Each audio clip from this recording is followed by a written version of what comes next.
Okay, so in this it's a role play. So in this Vinyard, we're gonna watch this role play, and at the end we can all come up with our understanding, what we think they did right, what we think they needed to do differently, and kind of deliberate on that. And then after that, I think Dr. Kamopoulos has some things to share with us. But this is just like a 7-minute clip. Sounds good? With intellectual disability supervisor change. Gustavo is a nursing services manager for a hospital.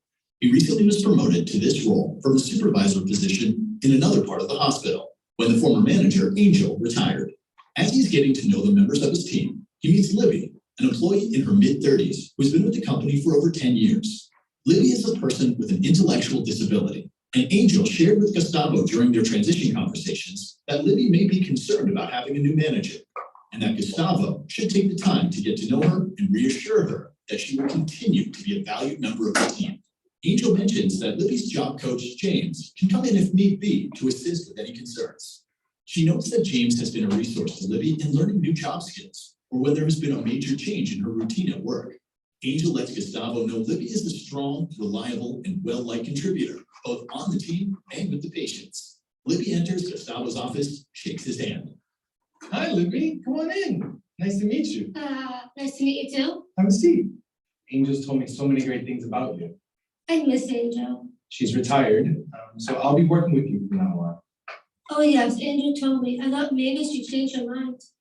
Well, I look forward to getting to know you better. Can you tell me a little bit about your job? I do all the things that Angel told me to do. Okay, well, I'm getting to know a little bit more about the team. So if you don't mind reminding me. I like when I help people on the team and help patients best. Okay. Is there anything else that you do for your job? Libby seemed Okay, anxious. well, put instruments on trays. Okay. I deliver things all over the hospital. I take patients where they need to be in the hospital. Great, that's great. Which part of your job do you like the best? I also like paydays. Of course you do. Tell me, what don't you like about your job? Well, I don't like being by myself. I'm glad I don't have to do that very often. Oh, that's good to know. Thank you.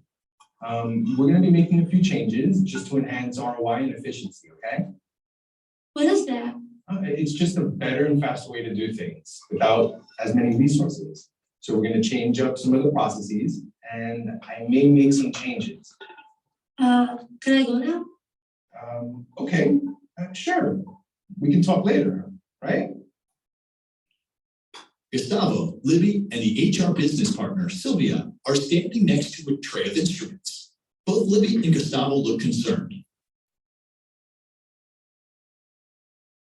Libby, it's taking you too long to prep these trays. And with the mistakes you've made, it's not acceptable. Not to mention you've been late a few times this week. And you even missed a shift last week. I didn't have this problem before. Angel said I never made mistakes. Well, this is just about seeing how we can help you, Libby. You're a great worker and we want to help you be successful in the new way we do things. Totally agree. You've been an amazing employee for 10 years, and I really want you to continue being successful. I know you don't like change, but I really need you to do the things that I've asked you to get done. I can't help it. Sometimes I don't remember all the new stuff. I like the way Angel told me what to do. Fortunately, Angel's no longer here. And I really need the team to do their best with the new processes that we've set up. And I also need for you not to be late to work anymore, which has happened a few times lately. You keep changing my shift. I get confused about when I'm supposed to be here. Maybe it would be a good idea if we called the job coach that Angel mentioned, James? How about if I give James a call? Libby, James and I have enjoyed collaborating with you and some of the other workers before. Won't it be nice to see him? I guess so. 2 months later, standing near a tray of instruments are Libby, Gustavo, Sylvia, and James. Libby's job coach, James, shows a job aid with a diagram of what goes where with colors and images of the instruments. James, good to see you again. You as well, Gustavo. James, thank you for coming by to help us tie things up. Libby, your performance has been so much better. As a matter of fact, it's been the best on the team. I just wanted to congratulate you on your efficiency and your speed in prepping the trays. It's been terrific. Thank you. So what's this? Gustavo picks up Secret on sauce? It's not soft, silly. These show me where things go. This job aid simply outlines the instruments and their order. Okay. There's 4 different cards with 4 different types of trays, each with a different color. Libby is a visual learner, and I think this is much better than explaining things with words. Well, Libby is much better than I am in efficiency and ROI. And I've noticed that you haven't been late at all this week. You haven't missed any shifts in the month. What's changed? Well, when the schedule comes out each week, Libby and I work to transfer her schedule to a calendar app in her smartphone. She highlights the shifts that are an issue. Issues? What issues? The bus doesn't take me sometimes. Libby relies on the bus to get to and from work and has to ask a coworker or family member for a ride when she works after 10 p.m. or before 7 a.m. Libby, what do we work on you asking this now? I can't work at night. I think we could work on that. I mean, now I know, right? Sounds like you have it all figured out now. Well, Libby, I have a surprise for you. Because of your performance, you're winning one of the high 5 awards on the team. It comes with a gift certificate to the movies. I heard you're a huge Star Wars fan and love Junior Mints. Maybe we can take a friend over the weekend. Oh, good, I can take my boyfriend. That's awesome. His name is Frank. We're going to buy a place together someday and make a garden, just like the one I planted at home. That's great. I love fresh tomatoes. You think you could share some with me one day? Maybe. You have to take turns. Everyone on the team loves my tomatoes. Others bring in things to share too. Do you like movies and working in a garden? No, I'm more of a football foodie kind of guy. In producing these videos, we were committed to recruiting talent that appropriately reflects the diversity of the U.S. Thus, both actors with and without disabilities were featured in these videos. Special thanks to Deb Daggett, diversity.com, NoBarriersMedia.com. Okay. What do you all got to say regarding this video? I think it's cool. You know, the little picture model that they made for Libby to do her job better, you know, it's very short, long story short, my mom was the manager of a perfume store and she hired my younger cousin who has a learning disability. And she had to teach her a lot of like ways to make the job easier for her. And it's like, you know, something like that could have been helpful. And it wasn't something that just naturally came as a solution to me, you know, but now it's like I have that in my little toolbox. Thanks for sharing that. That's true. In that first meeting with Libby and Gustavo, some mistakes that I noticed he made based on what we talked about today was he was not using concrete questions with her. So he said, "What do you like about her job?" It was broad and open. And then he also used some abbreviations and some bigger words towards the end, like when he said ROI, you could tell that she was getting upset because she didn't understand and she abruptly asked to go. So a way that he could have done better there is maybe bring in James from the beginning, because it said he already knew that James existed. Yeah.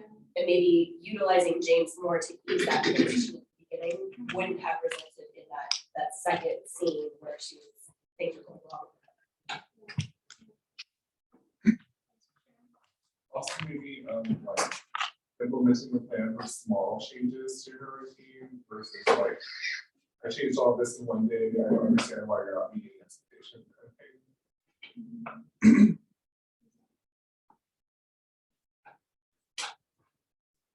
And you know, that's why it's good, you know, when you go to a new place, you try to ask questions to find out how things go in that place, how the order of which they do things, and find someone with IDD, find out, okay, in the past, how have you been able to do this, you know, something like that. Try to make some inquiry, not immediately trying to enforce changes. So that could be. All right, what about others?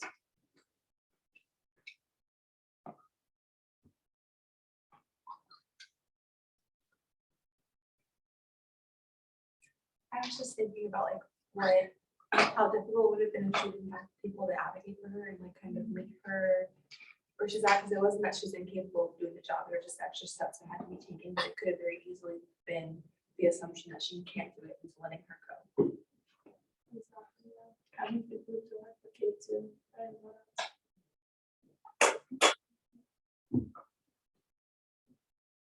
What do you all have to say about the staff turnover? Like women and the training?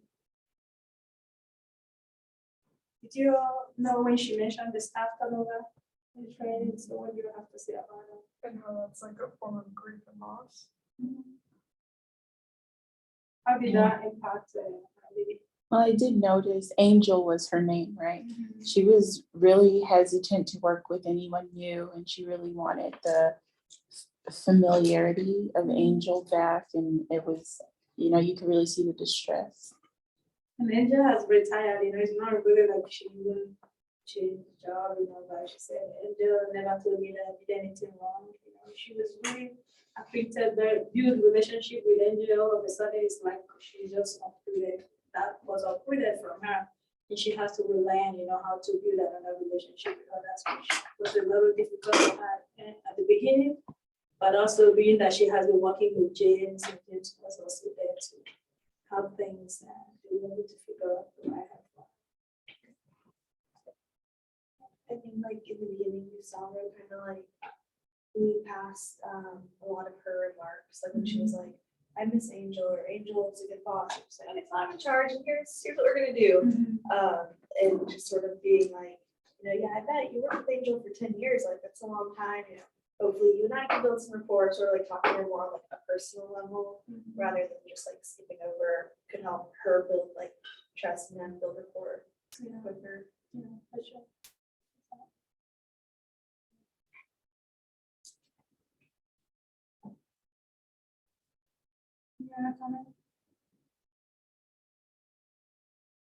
What do you all think that was something that helped Angel to recover from the grief and loss that she has from Angel?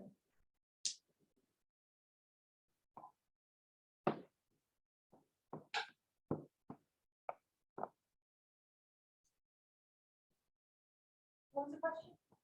Well, what do you think that has helped Angel to recover? Because for sure she missed Angel. What do you think that has helped her to recover from the grief and loss? Having more support. The familiarity with the staff who did stay consistent. Yeah, probably bringing Jeff back around was helpful. And you see that helping Angel was a team of people. It wasn't like one person. So what do you all think about a team of people helping the person with IDD? I could also see it being a little overwhelming, like, working with so many different people and so many different inputs, and it would really have to be like a team, kind of like how do I say? Yeah, just like on the same page.